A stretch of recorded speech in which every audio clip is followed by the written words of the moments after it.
ഹരികൃഷ്ണ. ഓം നമ ശിവായ. എല്ലാവരും ശിവരാത്രി വ്രതം എടുത്ത് ആ ഭഗവാന് സമർപ്പിച്ചിട്ടുണ്ടാവുമെന്നറിയാം.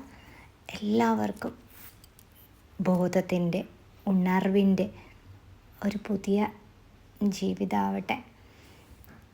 ഞാൻ രുദ്രാഷ്ടകത്തിൻ്റെ ഓരോ ശ്ലോകത്തിൻ്റെയും അർത്ഥം ഓരോ തിങ്കളാഴ്ചയും ചൊല്ലി സമർപ്പിക്കാമെന്ന് കരുതുന്നു.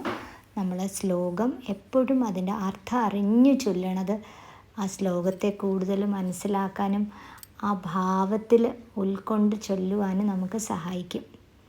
അപ്പോൾ രുദ്രാഷ്ടകത്തിലെ ആദ്യത്തെ ശ്ലോകം: നമാമീശമീശാന് നിർവാണരൂപം വിഭും വ്യാപകം ബ്രഹ്മവേദസ്വരൂപം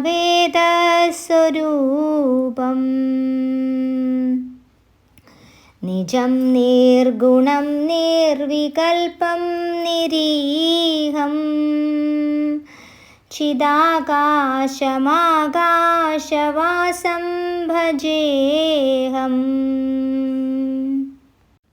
മോചനത്തെ പ്രതിനിധാനം ചെയ്യുന്ന സർവശക്തനായ, എല്ലായിടത്തും നിറഞ്ഞു നിൽക്കുന്ന ബ്രഹ്മം തന്നെയായ, വേദങ്ങളുടെ മൂർത്തിയായ ഭഗവാൻ ഈശാനെ, അതായത് ശിവനെ ഞാൻ നമിക്കുന്നു. എപ്പോഴും യഥാർത്ഥ ആത്മാവിൽ മുഴുകിയിരിക്കുന്ന, സത്വരജ തമോ ഗുണങ്ങൾക്ക് അതീതനായ, മാറ്റമില്ലാത്ത, ചലിക്കാത്ത ആകാശമായി എല്ലായിടത്തും വ്യാപിച്ചിരിക്കുന്ന ആ ഭഗവാൻ ശിവനെ ഞാൻ ആരാധിക്കുന്നു. അപ്പോൾ ഭഗവാന്റെ ആ ബ്രഹ്മസ്വരൂപത്തിനെ കുറിച്ചിട്ടാണ്, ആ നിർഗുണ സ്വഭാവത്തിനെ കുറിച്ചിട്ടാണ് ഈ ശ്ലോകത്തിൽ വർണ്ണിക്കുന്നത്. എല്ലാവർക്കും ഭഗവാന്റെ അനുഗ്രഹം ഉണ്ടാകട്ടെ.